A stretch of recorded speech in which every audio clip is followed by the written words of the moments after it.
Hi friend, class 10th के mathematics subject 5.1 के प्रथम सवाल बनाने जा रहे हैं। चैप्टर का नाम है समांतर श्रेणियाँ। ये दिया हुआ है निम्नलिखित स्थितियों में से किन स्थितियों में संबंध संख्याओं की सूची में एपी है और क्यों है। ठीक है, तो पहला सवाल यहाँ पर दिया हुआ है। प्रत्येक किलोमीटर के बाद टैक्सी का किराया जबकि प्रथम किलोमीटर के लिए किराया 15 रुपया है और प्रत्येक अतिरिक्त किलोमीटर के लिए किराया 8 रुपया है।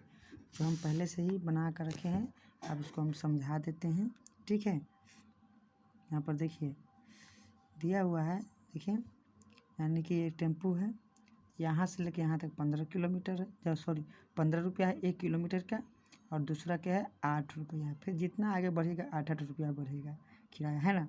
तो हम 1 किलोमीटर के ही 15 रुपया है और दूसरा किलोमीटर अगर जाएगा तो 15 23 रुपया हो जाएगा। फिर तीसरा किलोमीटर 23 हुआ 8 हो 31 रुपया हो जाएगा। ठीक है, तो हमको प्रथम पद 15 दिया हुआ है। ठीक है, ऐसे प्रथम पद की यहाँ पर ज़रूरत नहीं, हमको D1 खाली या D2 निकालेंगे तो हमको समझ में आ जाएगा कि ये AP में है कि नहीं है। तो इसके लिए हमें देखिए यहाँ पर दिया हुआ है D1 निकाले हैं।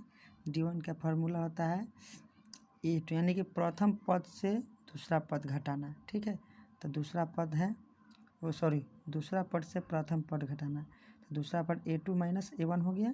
ठीक है, तो यहाँ पर हो जाएगा A2 बराबर 23 है, प्रथम पद है 15, घटा देंगे 8 आ गया। ठीक है, तो D1 बराबर हमको 8 हो गया और D2 निकालेंगे तो तीसरा पद से दूसरा पद घटाना, तो तीसरा पद है कितना 31, दूसरा पद है 23, घटा देंगे तो 8 हो जाएगा। कि D2 बराबर कितना, D1 बराबर इतना, D2 बराबर ये हो गया 8 हो गया।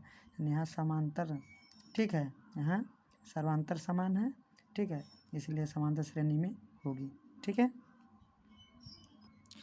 दूसरा है किसी बेलन में उपस्थित हवा की मात्रा जबकि वायु निकलने वाला पंप प्रत्येक बार बेलन की शेष हवा को 1/4 भाग बाहर निकाल देता है। ठीक है, मान लिया जाए कि हम पहले से बनाए हुए हैं। देखिए एक बेलन है, इसमें हवा भरा हुआ है। ठीक है, इसमें से पंप द्वारा एक बार पंप करता है तो 1.4 भाग निकलता है बाहर। ठीक है, तो समझ लीजिए फिर दोबारा पंप करेंगे तो फिर 1/4 भाग निकलेगा।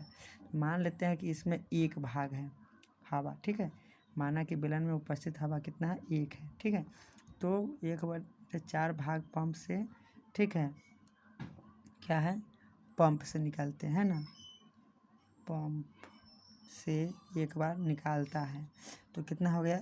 मान ली कि एक है, 1/4 भाग निकाल देता है इसमें से, तो 1/4 भाग माइनस में हो जाएगा, घट जाएगा, कमेगा। तो इतना निकाल देते, कितना हो गया प्रथम भाग ये हो गया, निकलने पर ये बटर के घटाव कर देंगे, 3/4 हो गया। ठीक है, और दूसरा हमको एक पद तो है ही है, दूसरा पद भी निकल गया, लेकिन तीसरा पद हम वो निकालेंगे। जब तक तीसरा पद नहीं होगा जब तक D2 नहीं निकलेगा। ठीक है, तो क्या करेंगे 3/4 गुने 1/4 जो भाग बच जाता है उसको हम गुना कर देते हैं। ठीक है, तो कितना 3/16 हो गया। इसको क्या करेंगे, ये प्रथम पद 1 हो गया, दूसरा पद इतना हो, तीसरा पद हम अब उसके बाद सर्वांतर निकालेंगे, सर्वांतर D1। ठीक है, तो सर्वांतर D1 बराबर निकालेंगे तो A2 माइनस A1, तो A2 बराबर कितना है, दूसरी पद 3/4, प्रथम पद 1 है, घटाएंगे तो इतना आ गया। ठीक है, माइनस 1/4 हो गया। और D2 निकालेंगे तो क्या हुआ A3 माइनस A2 बराबर हो जाए, A3 बराबर कितना है 3/16, ए माइनस 3/4 निकल गया, कितना आ गया, बटा घटाव करेंगे। ठीक है, घटाने पर इतना आ जाता है माइनस में।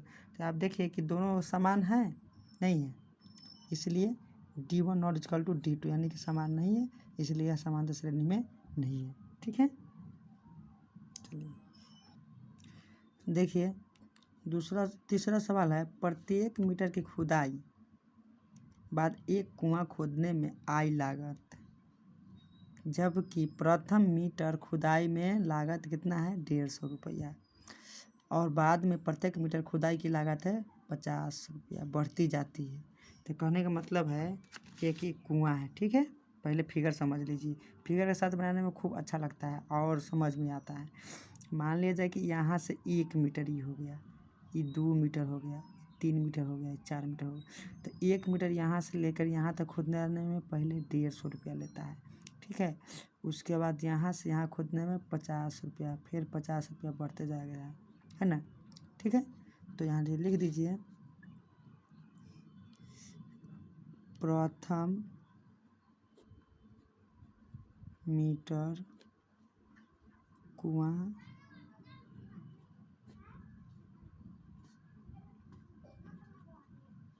खोदने में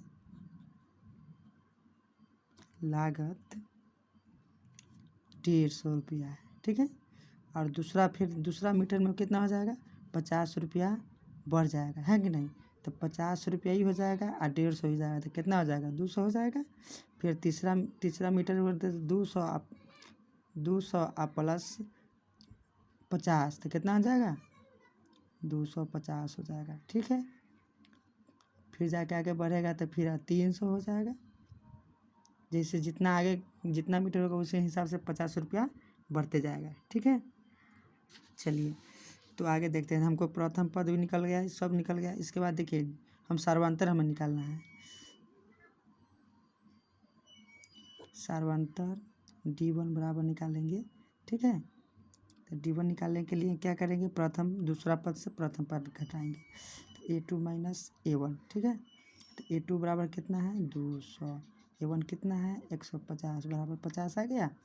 चलिए और D2 निकालते हैं, तो A3 माइनस A2 यानी तीसरा पद से दूसरा पद घटाएंगे, तो बराबर हो जाएगा, तीसरा पद कितना हो जाएगा, तीसरा पद है कितना, 250 माइनस 200 बराबर 50 आ गया। यानी कि लिख दीजिए, चूँकि D1 तथा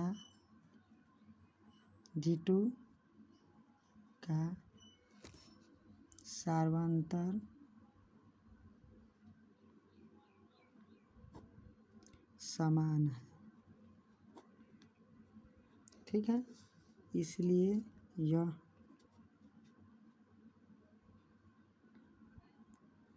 समांतर श्रेणी में है, ठीक है। चौथी सवाल है, देख लीजिए।